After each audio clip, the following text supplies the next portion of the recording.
بسم اللہ الرحمن الرحیم۔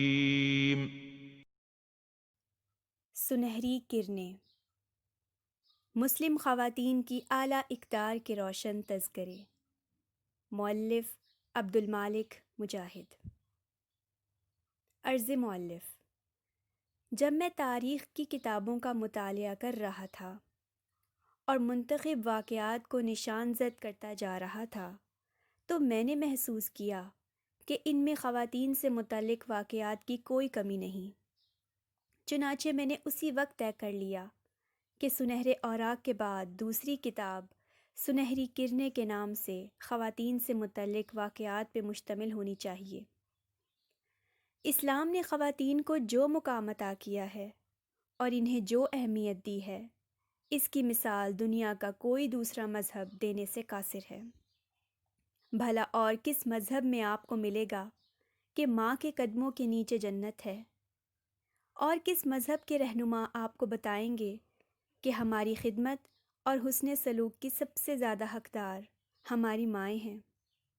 اور حقیقت بھی یہی ہے کہ شروع ہی سے ہماری نوزائیدہ نسلیں اپنی بالیدگی، تربیت اور نشو و نما کے لیے اپنی ماؤں کی محتاج رہی ہیں۔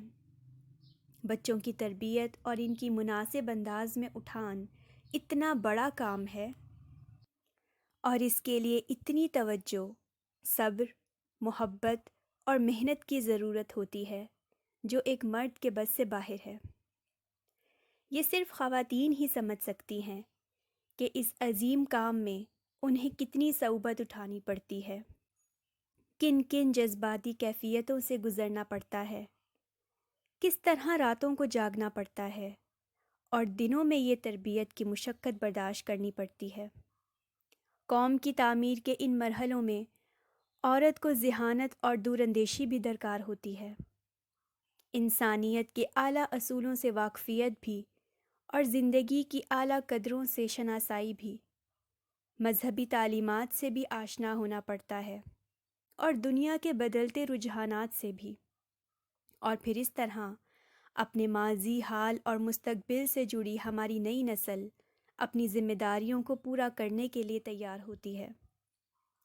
اسی بنا پہ ایک عورت کو اپنے ہر رشتے کے اعتبار سے مقدس اور محترم سمجھی جاتی ہے، چاہے وہ ایک ماں ہو، نانی ہو، دادی ہو، بہن، بیٹی، خالہ اور پھوپھی کے روپ میں ہو، یا ساس، بہو اور بیوی کے روپ میں۔ عورت کی شخصیت کے ایسے تمام پہلو جن میں اس کی ذہانت، شجاعت، تقویٰ، پرہیزگاری اور بہادری ظاہر ہوتی ہو، اس کتاب کی زینت ہیں۔ پیش کردہ تمام واقعات دلچسپ اور سچے ہیں، لیکن میری درخواست ہے کہ ان کو جرح و تعدیل کے معیار پہ نہ پرکھا جائے، بلکہ ان کے پس پردہ موجود حکمتوں اور نصیحتوں پر توجہ مرکوز رکھی جائے۔ میں اس ضمن میں اپنی اہلیہ کی بھرپور مدد کا شکر گزار ہوں۔ انہوں نے کتاب کی خوبصورتی، ترتیب اور واقعات کے انتخاب میں جس طرح قدم قدم پہ میرا ساتھ دیا ہے اور کتاب کو جلد منظر عام پہ لانے کے لیے جو کوششیں کی ہیں، میں ان کا معترف ہوں۔ کتاب کی تالیف کے سلسلے میں ہر مرحلے پر ان کے مشورے، ان کی دلچسپی، ان کا اشتیاق اور ان کی ارک ریزی کتاب کے ہر صفحے سے نمایاں ہے۔ دارالسلام ریاض کی علمی کونسل کے اراکین جناب رضوان اللہ ریاضی اور قاری محمد اقبال صاحبان کا شکر گزار ہوں کہ انہوں نے اس کتاب کی تکمیل میں میری معاونت کی۔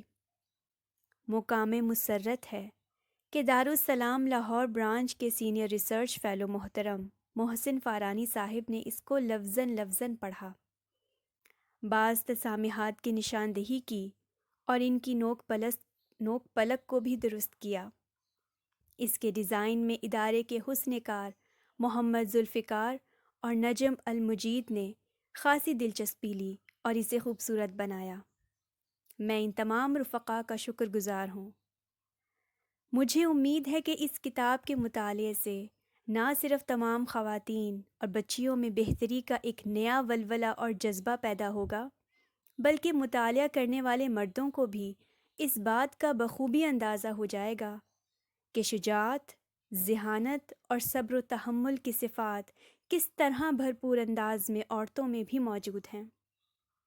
اب آپ کتاب کا مطالعہ شروع کریں اور خواتین اسلام کی عظمت کا مشاہدہ فرمائیں۔ والسلام، عبد المالک مجاہد۔